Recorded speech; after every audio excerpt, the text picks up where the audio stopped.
how I would handle underperforming team members using crisis-tested leadership principles. Here's the brutal truth about underperforming team members. Most leaders wait 6 months too long to address it, and by then, it's already destroyed team morale, killed productivity, and cost the company thousands of dollars. I learned this the hard way when I ignored a struggling project manager for like 4 months. The result?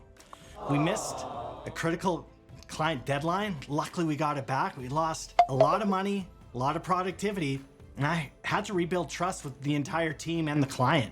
But here's what changed everything for me.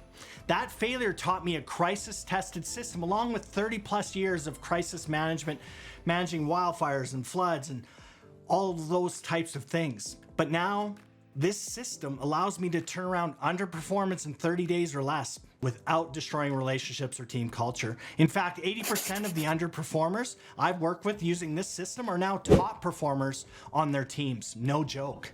So in this video, I'm going to share exactly how I handle underperforming team members using 5 steps and principles from my Order to Chaos framework, crisis-tested principles I've developed leading high-stakes teams for over 35 years. Ooh, that is a long time.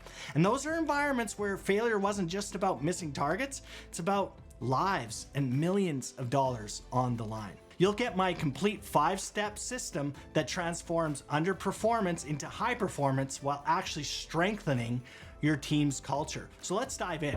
Most leaders think they know what underperformance looks like. They're actually wrong. So principle number 1 of Order to Chaos principles is what right looks like. That's my first principle, and you cannot fix what you cannot define. I had a sales manager tell me, you know what, John's actually not performing well. Well, when I asked what well meant, he said, well, you know, he's just not doing it, you know? That's not clarity, that's opinion. Here's what I do. I define what right looks like with surgical precision. For a sales rep, 40 qualified calls per week, for example, 15% conversion rate, follow up within 24 hours, and 50K monthly revenue, depending on what project or organization I'm working for. For a project manager, projects delivered on time 95% of the time, interested party satisfaction scores above 8 to 10, weekly reports by Friday 5 p.m. Those are just examples. I had a director who everyone said was struggling. When I applied this principle, I discovered he was actually exceeding 4 out of 5 metrics. The real issue? One metric everyone was obsessing over and wasn't even that important to our business goals. And I see this during crisis all the time as well, where we use anecdata rather than data. So that's the first step, is define what right looks like. Step 2 is over communicate what right looks like, anchor it, and ensure understanding. Let me ask you a question.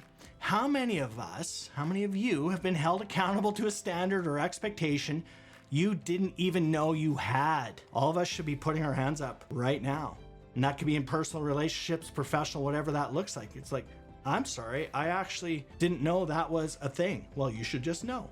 No, maybe I should, but maybe in the business environment, clarity is kindness. Once you have what right looks like defined, over communicate it, reinforce it, hold it as the gold standard. Remember, the standard you walk past is the standard you accept. I'll say that again. The standard you walk past is the standard you accept. Step number 3, trust but verify. I spoke about what right looks like and don't use anecdata. Well, get clear with the data.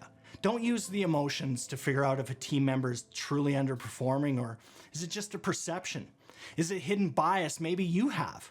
Deadlines missed, totality of anecdotal evidence, whatever that looks like, man, you need to be very, very clear. What is the data actually saying? And then you can make an evidence-based decision on that person's performance. Step number 4, you really need to figure out one of 2 things. Is the person willing to do the job but unable? Or are they able to do the job but unwilling? Those are 2 different streams. So how do we get there? How do we get to root cause of what's actually causing the problems?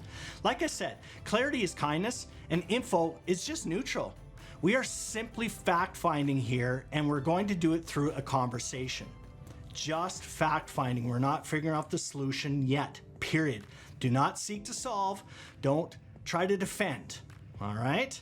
Be present in the conversation, seek to understand, and be curious, not judgmental. Most leaders either avoid the conversation or dance around it.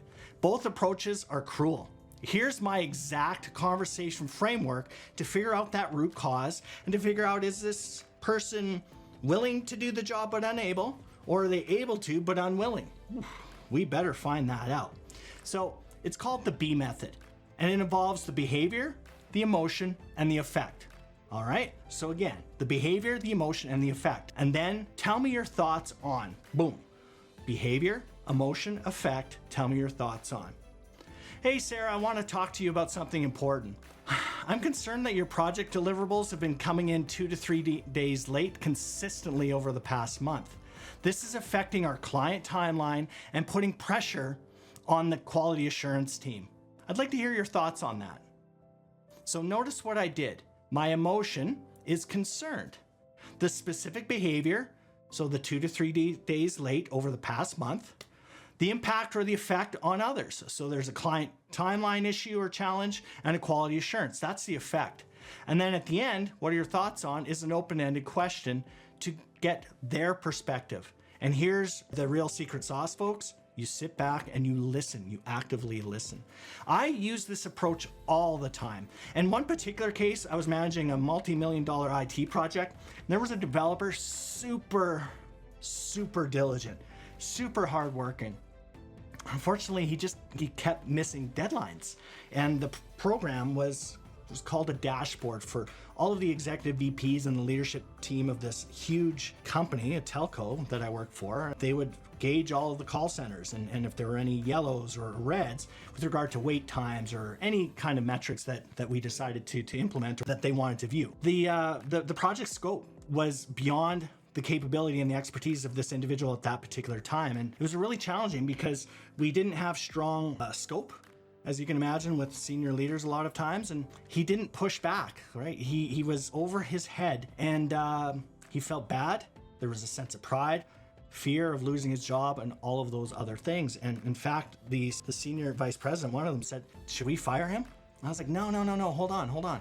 Great person. Let me figure out what the issue is. And then I went about and solved it for him. So remember, the outcome of that conversation ultimately is root cause, figuring out what is actually going on from that person's perspective. And you want to decide, are they able to do the job but unwilling? Or are they willing to do it but just unable? They don't have the skills, the resources, whatever. And then the next step is build the solution together. And remember, in this case, the person is willing but unable. If they're the other one, then that's a performance management issue, and we'll cover that off in another video. But even then, this principle or this step also applies. All right, my intent is to set you up for success. I want you to feel confident in your role and deliver work you're proud of. I also need to ensure our team commitments are met. Let's figure out how to make both of those things happen. And this transforms the conversation from punishment to partnership, from command and control to support.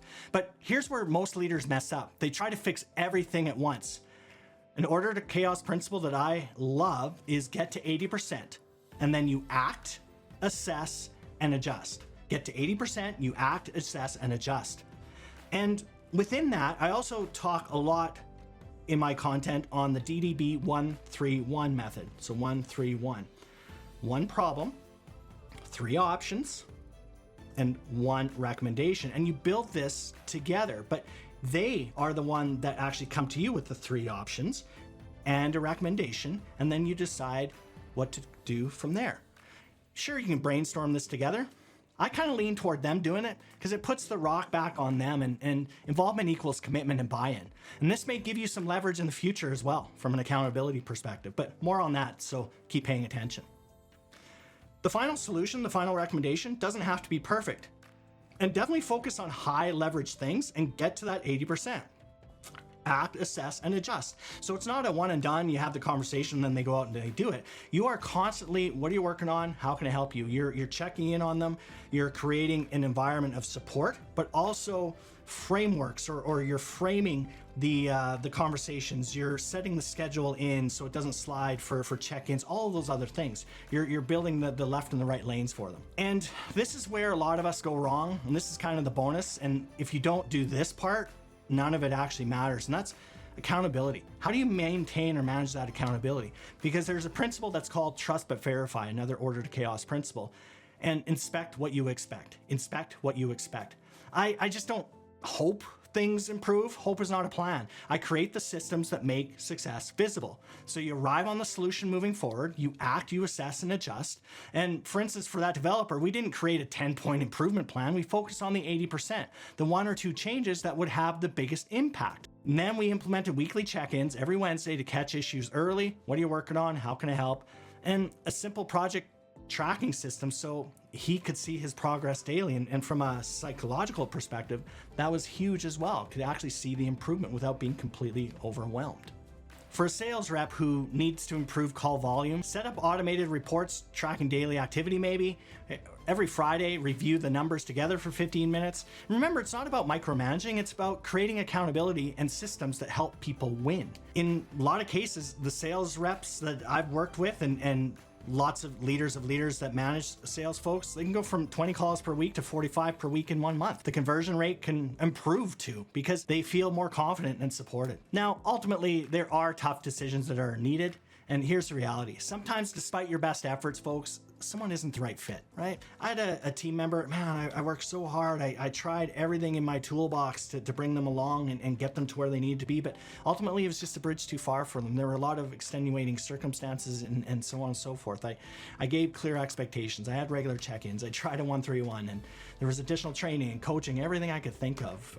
I had colleagues reach out to that person. But at the end of the day, there was a performance gap. That's all there is to it. And it really started to affect team morale, and folks know that there are issues, and they're looking for leaders of leaders to solve those problems as well. And they're paying attention to how you are handling those kinds of situations and ensuring that there's accountability and that the standard and expectations are ultimately met. And that's your job. And sometimes you have to make the tough call. But when you follow this process, you can do it with integrity, knowing you gave them every opportunity to succeed. That's what right looks like. So there you have it, my 5-step system for handling underperforming team members. Step 1, get crystal clear on the reality. Define what right looks like. Step 2, over-communicate what right looks like. Anchor it and ensure understanding. Step 3, trust but verify and deal in facts and data, not anecdotes. Step 4, determine are they willing but unable or unwilling and able. And you have that conversation, the behavior, the emotion, and the effect. Step 5, build the solution together. Use the 1-3-1. 1 problem, 3 options,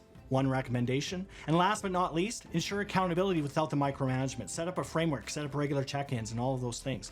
Now, I've used this system to help thousands of leaders transform underperformance into high performance, and I guarantee it works. I use it all the time, both in coaching and in the real world when I'm dealing with crisis or handling large projects. So if you're dealing with a similar situation or want to learn all 20 order to chaos principles that have transformed teams at Fortune 500 companies, reach out to me on LinkedIn or Instagram. Just send me the word lead and share a bit about your situation. And if this helped you, subscribe for more crisis-tested leadership content, and I'll see you in the next one.